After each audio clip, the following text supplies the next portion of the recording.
ولې خپل مغزو ته اجازه ورکوئ چې له تا ځواک واخلي؟ ولې خپل مغز ته اجازه ورکوئ چې له تا خوشحالي واخلي؟ څنګه کوی شي په مغزو دې ومني چې ته خوشچانسه فرد نه یې؟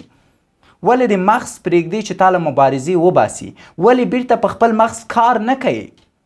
زه مې د خپل مغز سره په سوله کې یم.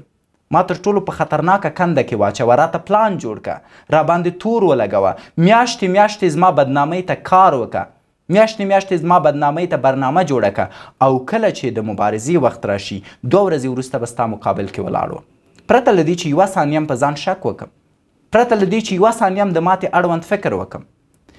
پس که ته نه منې چې خوشچانسه یې، خوشچانسي یعنې څه؟ که زه وایم چې زه صحت نه لرم زه به څنګه روغ اوسم؟ پس دا ستا ستونزه ده، ستا د مغزو ستونزه ده، تی باید فکس کړي. زه خوشچانسه نه یم. ښه چې نه یې څه کوئ؟ همداسې بدبخته پاتې کیږي او ورته کار کوي.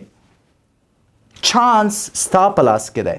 که سهار راپورته شي، که په وخت لمونځ وکړي، که ښه ملګري پیدا کړي، که د وظیفې په اړه فکر وکړي، که خپل مهارت وپېژنې، چانس ستا دی.